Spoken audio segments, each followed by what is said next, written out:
Bismillahirrahmanirrahim. Assalamualaikum warahmatullahi wabarakatuh. Perkenalkan, nama saya Rudi Setiawan, stambuk A2212069.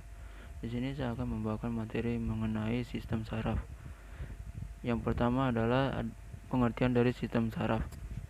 Sistem saraf adalah sistem organ pada hewan yang terdiri dari atas serabut saraf yang tersusun atas sel-sel saraf yang terhubung dan esensial untuk persepsi sensorik indrawi, aktivitas motorik yang disadari,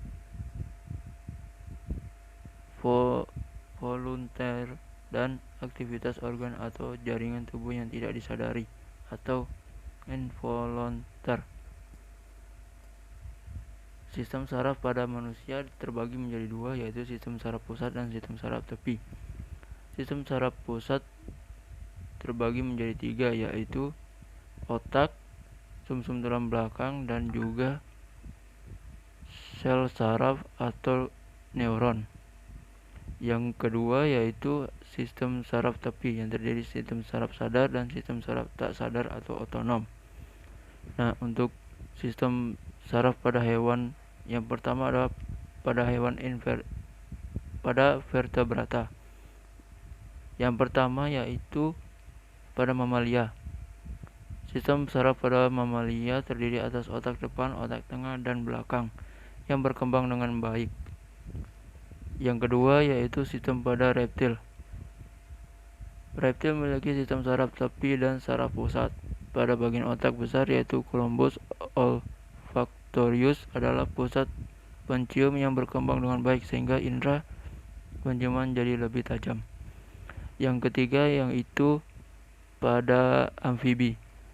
Katak merupakan salah satu contoh hewan amfibi yang memiliki sistem saraf tepi dan pusat.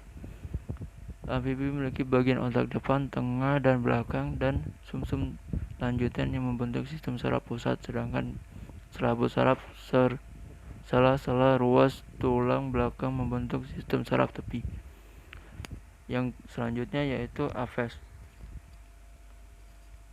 Aves memiliki sistem saraf tepi dan sistem saraf pusat yang terdiri dari otak dan sumsum tulang belakang. Sistem saraf tepi terbagi menjadi serabut-serabut saraf berasal dari otak yang berasal dari sela-sela ruas tulang belakang. Yang selanjutnya pada Pisces. Ikan memiliki sistem saraf tepi dan saraf pusat yang terdiri dari otak dan sumsum tulang belakang. Sistem saraf tepi terdiri dari serabut otak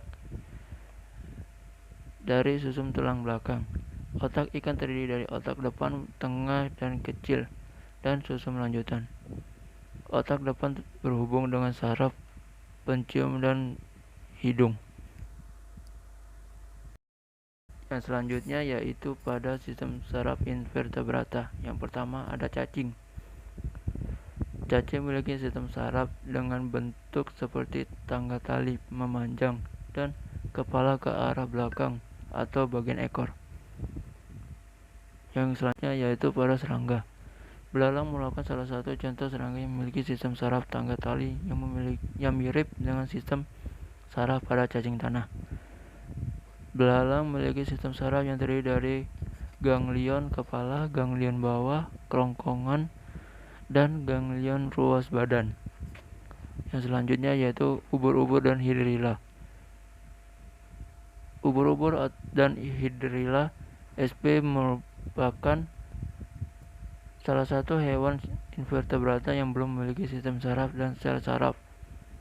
Ubur-ubur dan hidrilla menyebar ke seluruh tubuh secara merata dan berhubungan satu dengan lainnya untuk membentuk suatu anyaman. Sel saraf motorik berakhir pada serabut otak dan sel saraf sensorik berakhir pada permukaan tubuh.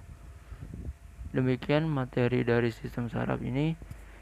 Saya akhiri. Wassalamualaikum warahmatullahi wabarakatuh.